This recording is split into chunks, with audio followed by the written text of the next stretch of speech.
नमस्कार आप सभी को, कैसे हैं आप सब। आशा करती हूँ कि सब अच्छे होंगे। आज जो हम टॉपिक पढ़ने वाले हैं वो है क्रोनिक माइलोजेनस ल्यूकीमिया। छोटा सा टॉपिक है, जल्दी से हो जाएगा। ये एक टाइप का क्या है, ये एक टाइप का कैंसर है। इसमें क्या होता है, अनकंट्रोल्ड ग्रोथ होती है एक स्पेसिफिक टाइप के WBC की, यानी कि वाइट ब्लड सेल की, जिसे हम ल्यूकोसाइट्स कहते हैं। कौन से, माइलॉइड सेल की, इसलिए बोला है myelogenous leukaemia. Clear, myeloid cell and leukaemia, leukocytes की बात हो रही है। क्रोनिक का मतलब क्या हुआ कि कोई भी ऐसी कंडीशन जो स्लोली डेवलप होगी धीरे धीरे, और वो परसिस्टेंट रहती है, लंबे ड्यूरेशन तक रहती है। Clear, chronic myelogenous leukaemia. आगे बात करते हैं। अब जितने भी टाइप के ह्यूमन कैंसर है वो किसके साथ एसोसिएटेड होते हैं, क्रोमोसोम रीअरेंजमेंट होते हैं उसमें, देख सकते हैं उसमें। मतलब जितने भी टाइप के कैंसर आपको दिखेंगे उसमें आपको क्रोमोसोम रीअरेंजमेंट्स दिखेंगे। क्रोमोसोम रीअरेंजमेंट क्या है, ये म्यूटेशन है जो स्ट्रक्चर जो है क्रोमोसोम का वो पूरा का पूरा चेंज कर देते हैं, इंडिविजुअल क्रोमोसोम का। अब कितने टाइप के क्रोमोसोम रीअरेंजमेंट है आपके पास, डुप्लीकेशन है, डिलीजन है, इन्वर्जन है, ट्रांसलोकेशन है। और अगर ह्यूमन कैंसर की बात करें तो उसमें हमको 3 रिपोर्टेड हैं, डिलीजन, इन्वर्जन एंड ट्रांसलोकेशन। अब इसमें से बहुत सारे जो क्रोमोसोम रीअरेंजमेंट है ये कब ओरिजिनेट होते हैं, जब DNA में डबल स्टैंडर्ड ब्रेक हो जाता है। अब देखो, डबल स्टैंडर्ड DNA, सॉरी, जब डबल स्टैंडर्ड ब्रेक हो जाता है DNA मॉलिक्यूल में, DNA कहाँ पे मिलता है, हमें क्रोमोसोम के अंदर मिलता है। क्लियर। अब डबल स्टैंडर्ड ब्रेक कब हो सकता है, सोचो। जैसे कोई भी आयनाइजिंग रेडिएशन है, कोई भी ऑक्सीडेटिव डैमेज है ना, तो उसकी वजह से क्या, कोई भी एरर हो गया तो उसकी वजह से क्या हो सकता है कि आपका डबल स्टैंडर्ड ब्रेक हो सकता है DNA में।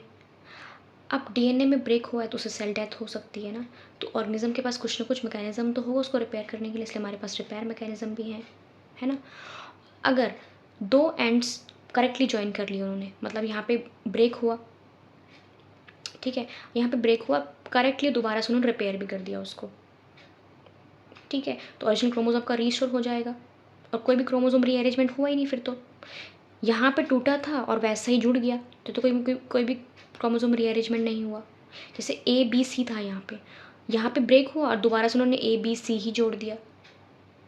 क्रोमोसोम रीअरेंजमेंट का मतलब क्या है, जैसे यहाँ पे ABC जीन है लेकिन जब रीअरेंज हुआ तो CBA हो गया या ACB हो गया, तो ये हुआ ना क्रोमोसोम रीअरेंजमेंट। समझ में आपको आया।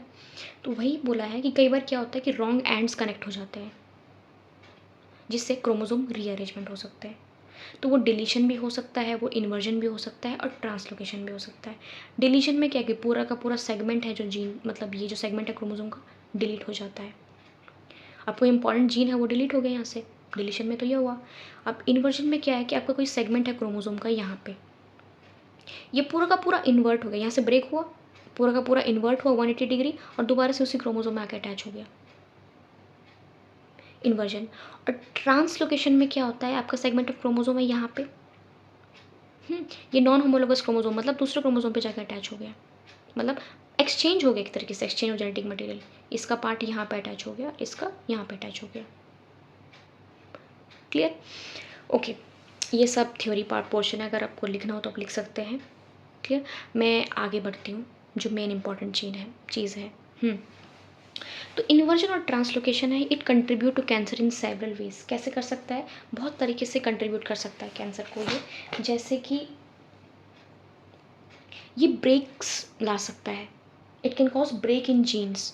उन जीन्स में ब्रेक आ गया, ब्रेक कहीं पर ट्यूमर सप्रेसर जीन है, ठीक है, अब डिलीशन वहाँ पे हो गया जहाँ पे ट्यूमर सप्रेसर जीन है, तो ये डिलीशन से ये हो सकता है ना, जो सप्रेस करते हैं ट्यूमर्स को। कई बार क्या होता है कि ये फ्यूज़ कर जाते हैं, जैसे कोई कैंसर कॉजिंग प्रोटीन्स है जिससे कैंसर होगा, उनको आपस में फ्यूज़ कर दिया, तो फ्यूज़ करने से फ़ायदा ही तो होगा। आप सोचो, एक आदमी है जो स्ट्रांग है और 2 आदमी हो गए तो वो ज़्यादा स्ट्रांग हो गया ना मिलके। ऐसा भी कर सकता है। और क्या हो सकता है, इन्वर्जन ट्रांसलोकेशन में हो सकता है कि भाई दूसरी लोकेशंस में भी जा सकते हैं वो। क्लियर, और डिलीशन से क्या होता है, तो एलिमिनेट मैंने बता ही दिया आपको। आई थिंक समझ में आ गया होगा आपको। अब आगे बात करते हैं फ्यूजन प्रोटीन्स की। हाँ, ये मैंने आपको बताया ना कि न्यू लोकेशन पे भी जा सकता है, जहाँ पे वो किसी और रेगुलेटरी सीक्वेंस के इन्फ्लुएंस में होगा, ये भी पॉसिबिलिटी है। इन्वर्जन ट्रांसलोकेशन में ये चीज़ें हो सकती हैं। ओके। अब होगा क्या? अब हम बात करते हैं फ्यूजन प्रोटीन। ये जो फ्यूजन प्रोटीन है, ये हम mostly in case of chronic myelogenous leukaemia के केस में देखते हैं। इसके केस में हम ये देखते हैं। तो CML यानी कि ये वाली जो डिजीज़ है किसके साथ एसोसिएटेड है? इसमें एब्रेशन ऑफ क्रोमोसोम नंबर 22। किसका होता है एब्रेशन? मतलब एबनॉर्मल, ठीक है, एबनॉर्मेलिटी हम कह सकते हैं, म्यूटेशन होता है किसका? क्रोमोसोम नंबर 22 में। और ये डिजीज़ किसको अफेक्ट करती है? Bone marrow cells. Bone marrow cells में कौन से सेल्स आ जाते हैं? अरे तो बोन मैरो सेल्स में कौन से सेल्स आएंगे? जैसे न्यूट्रोफिल है, बेसोफिल है, प्लेटलेट्स है, एरिथ्रोसाइट है, ये सब इफेक्ट करता है, सबको इफेक्ट करता है। अच्छा, जितने भी पेशेंट हैं जिनको क्रोनिक माइलोजेनस ल्यूकेमिया होता है, उनमें क्या देखा गया कि वहाँ पे रेसिप्रोकल ट्रांसलोकेशन देखा गया है। रेसिप्रोकल ट्रांसलोकेशन में क्या होता है? देखो, अब बहुत ध्यान से सुनना, मोस्ट इम्पॉर्टेंट यहीं से है। ये आपका नॉर्मल क्रोमोसोम है। हम यहाँ पे एक क्रोमोसोम नंबर 9 है और एक क्रोमोसोम नंबर 22 है। यहाँ पे हम ट्रांसलोकेशन की बात कर रहे हैं। पहले डेफिनेशन पढ़ लेते हैं। तो रेसिप्रोकल ट्रांसलोकेशन किसके बीच में होता है? Between the long arm of chromosome number 22 and tip of long arm of chromosome number 9। मतलब 22 और 9 क्रोमोसोम के बीच में जेनेटिक एक्सचेंज हो रहा है। ट्रांसलोकेशन में होता क्या है? एक सेगमेंट है क्रोमोसोम का, सपोज यहाँ पे एक सेगमेंट है क्रोमोसोम का, वो यहाँ से ब्रेक होगा और वो अटैच हो जाएगा किस? And swap places with a segment of another chromosome, दूसरे क्रोमोसोम के साथ स्वैप कर लेगा। यहाँ से टूटेगा, यहाँ पे जाकर अटैच हो जाएगा, और जो यहाँ का हिस्सा है वो यहाँ पे हो जाएगा। बस एक्सचेंज होगा जेनेटिक मटेरियल का बिटवीन नॉन होमोलोगस क्रोमोसोम। ये आपको याद रखना है, ये पूछ सकते हैं। क्रॉसिंग ओवर जब होता है तो उसमें एक्सचेंज होता है जेनेटिक मटेरियल का बिटवीन होमोलोगस क्रोमोसोम, लेकिन ट्रांसलोकेशन में क्या होता है? नॉन होमोलोगस क्रोमोसोम के बीच में जेनेटिक एक्सचेंज होता है। क्लियर? इसमें कोई भी जेनेटिक इन्फॉर्मेशन लॉस नहीं होती, ये बैलेंस टाइप का होता है। अब देखो, हमारे पास एक क्रोमोसोम है, उसके पास दो टाइप की आर्म होती है, एक पी आर्म, एक Q arm. P is for petite, इसका मतलब होता है फ्रेंच में स्मॉल। क्यू लॉन्ग आर्म होती है। पी तो पैटेट हो गया, क्यू उन्होंने क्यों रखा? क्योंकि पी के बाद क्यू आता है, इसलिए उन्होंने लॉन्ग आर्म को क्यू नाम रख दिया, इससे कोई रीज़न नहीं है। पी का तो ये था कि भाई पैटेट फ्रेंच में इसका मतलब होता है स्मॉल। क्यू आर्म इसने क्यों रखा? क्योंकि पी के बाद उन्होंने कुछ लेटर पी क्यू आता है, इसलिए उन्होंने क्यू रख दिया। इंटरेस्टिंग है ना? तो P is for short arm, Q is for long arm. तो पी एंड क्यू आर्म। अब आपको ध्यान से रखना है बात, यहाँ पे एक CABL जीन है। कौन सा जीन है? CABL जीन है। ये CABL जीन और दूसरा क्रोमोसोम नंबर 22 के पास कौन सा जीन है? BCR। ये सब कैंसर कॉजिंग जीन है। तो ट्रांसलोकेशन में क्या होगा रेसिप्रोकल ट्रांसलोकेशन में, कि ये यहाँ से ब्रेक होता है CABL जीन, और ये कहाँ पे अटैच हो जाता है? यहाँ पे देखो, हो गया ना, ये BCR था, यहाँ पे अटैच हो गया CABL। और फिर इस क्रोमोसोम को हम क्या बोल रहे हैं? Philadelphia chromosome. फिलाडेल्फिया क्रोमोसोम क्यों बोल रहे हैं?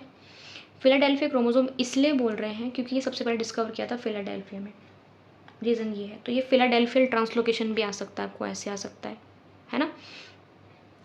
और यहाँ पे BCR, ठीक है। अब जो ये वाला पोर्शन है, रिमेनिंग पोर्शन उसका, वो यहाँ पे अटैच हो गया 9 क्रोमोसोम पे, स्वैप हो गई प्लेसेस। क्लियर? इतना समझ में आया आपको कि क्रोनिक माइलोजेनस ल्यूकेमिया में क्या होता है? रेसिप्रोकल ट्रांसलोकेशन देखा गया। किसके बीच में? Long arm of chromosome number 22 and tip of long arm of chromosome number 9। Tip of, ध्यान रखो, tip of long arm of chromosome number 9, tip of long arm of chromosome number 9 and 2 of long arm of chromosome number 22। दो हैं, देखो 22 दो ही डब्बे हैं, याद रखने के लिए, छोटा सा है, और क्रोमोसोम नंबर 9। तो BCR जीन और CABL कैसे याद रखोगे कौन से किसके पास है? तो देखो, अब CABL वो एबल है, मतलब उसके पास है एबिलिटी कि वो अटैच हो सकता है, तो CABL और दूसरा BCR। अब आगे बात करते हैं इसके बारे में। देखिए आगे बात करते हैं। तो ट्रांसलोकेशन की वजह से क्या होता है, translocation produce shortened chromosome number 22। अभी आपने डायग्राम में देखा था क्रोमोसोम नंबर 22 छोटा सा है ना, उसको बोल रहे हैं फिलाडेल्फिया क्रोमोसोम, क्योंकि वो पहले डिस्कवर हुआ था फिलाडेल्फिया में। आगे, the translocation break point on chromosome 9, जो ट्रांसलोकेशन ब्रेक पॉइंट है क्रोमोसोम नंबर 9 पे, वो कहाँ पे हुआ, CABL ओंकोजीन, जो कि कैंसर कॉजिंग जीन है। ये इनकोड करता है टायरोसिन काइनेज को, इतना याद रखने की जरूरत नहीं है। दूसरा, ऑन क्रोमोसोम नंबर 22 पे ट्रांसलोकेशन ब्रेक पॉइंट है, is in the chromosome number 22 पे कौन सा जीन है, BCR जीन। क्रोमोसोम नंबर 9 पे कौन सा जीन है, CABL, और क्रोमोसोम नंबर 22 पे कौन सा जीन है, BCR जीन। ये मैंने आपको पीछे बताया। और ट्रांसलोकेशन की वजह से क्या होता है, देखो, part of CABL gene fused with the BCR gene from chromosome number 22। ये दोनों आपस में फ्यूज कर जाते हैं। फिलाडेल्फिया क्रोमोसोम में आपने देखा था, छोटा सा क्रोमोसोम में दोनों जीन अटैच थे। The protein formed by this BCR CABL fusion gene, जो प्रोटीन बनता है इनके फ्यूजन से, वो ज़्यादा एक्टिव होता है then protein produce by normal CABL gene. तो मैंने क्या बोला कि जो नॉर्मल CABL जीन है, तो वो जो प्रोटीन बना रहा है वो नॉर्मल प्रोटीन बना रहा है, लेकिन जब इसका फ्यूजन इसके साथ हो जा रहा है, BCR के साथ हो जा रहा है, तो वो क्या हो रहा है, तब वो ज़्यादा एक्टिव प्रोटीन बना रहा है। क्लियर। फ्यूजन प्रोटीन, ये मैंने बताया था ना कि फ्यूजन प्रोटीन बनते हैं, ये जो इन्वर्जन ट्रांसलोकेशन है इनकी वजह से क्या हो सकता है, फ्यूजन भी हो सकते हैं पॉसिबल, है ना, तो ट्रांसलोकेशन की वजह से, है ना। तो फ्यूजन प्रोटीन क्या करता है, it stimulate increased unregulated cell division and eventually lead to leukaemia. तो ये जो फ्यूजन प्रोटीन है इनकी वजह से क्या होता है कि जो अनरेगुलेटेड सेल डिवीजन है उसको बढ़ा रहे हैं, सेल डिवीजन को प्रमोट कर रहे हैं, जो अनकंट्रोल सेल डिवीजन है उसको प्रमोट कर रहे हैं, और इसकी वजह से क्या होता है, eventually leads to leukaemia. I think आपको समझ में आ गया होगा मैं क्या बोल रही हूँ, राइट। फिर से आप देखो, chronic myelogenous leukaemia is associated with aberration of chromosome number 22। It affect bone marrow cells. Reciprocal translocation है किसके बीच में, long arm of chromosome number 22 and tip of long arm of chromosome number 9। यहाँ से वो यहाँ पे अटैच हो गया। ये पिक्चर आपको दिख रही है BCR CABL, इसको फिलाडेल्फिया क्रोमोसोम कह रहे हैं। फिलाडेल्फिया क्रोमोसोम क्यों बोल रहे हैं, क्योंकि सबसे पहले डिस्कवर हुआ था फिलाडेल्फिया में। और जब इनको जो फ्यूजन प्रोटीन बन रहा है, उनका वो ज़्यादा एक्टिव है, वो स्टिमुलेट हो जाता है। जो इसका फ्यूजन से जो प्रोटीन बन रहा है, BCR CABL के फ्यूजन से जो फ्यूजन प्रोटीन है, वो क्या कर देता है, वो स्टिमुलेट कर देता है इंक्रीज्ड अनरेगुलेटेड सेल डिवीजन। उसको जो सेल डिवीजन है उसको स्टिमुलेट कर देता है, जिससे ल्यूकेमिया हो जाता है आपका। वो मच मोर एक्टिव है। नॉर्मल जो CABL जीन है वो इतना प्रोड्यूस नहीं कर रहा है प्रोटीन को, नॉर्मल प्रोटीन प्रोड्यूस कर रहा है, लेकिन जैसे वो BCR के साथ फ्यूज़ कर रहा है वो ज़्यादा एक्टिव हो जा रहा है। आपको समझ में आया ये क्या बोला मैंने, आई थिंक मेरे हिसाब से मैंने क्लियर कर दिया आपको क्या होता है क्रोनिक माइलोजेनस ल्यूकेमिया में। क्रोनिक मतलब long term, myelogenesis for myeloid cell, leukaemia WBC, और माइलोडिक टाइप का WBC है। तो समझ में आया आपको, डिलीजन इन्वर्जन ट्रांसलोकेशन, डिलीजन में डिलीट हो जाता है, इन्वर्जन में कोई भी सेगमेंट 180 डिग्री रोटेट कर सकता है, सेगमेंट है ABC, पूरा 180 डिग्री शिफ्ट हो जाएगा इन्वर्जन में। ट्रांसलोकेशन में आपका एक सेगमेंट दूसरे क्रोमोसोम के सेगमेंट पे जाके अटैच हो जा रहा है ना, नॉन होमोलोगस क्रोमोसोम के बीच में हो रहा है। इतना आपको समझ में आ गया, तो आई थिंक ये आपको समझ में आ गया होगा chronic myelogenous leukaemia. Thank you so much for watching my video for this much time, and अगर आपको समझ में आया हो तो प्लीज़ लाइक का बटन दबा दीजिए करिए, वो थोड़ा मोटिवेशन देता है मुझे। And please do like, subscribe if you feel, and mention in comments आपको कैसी लगी video. Thank you so much, have a good day.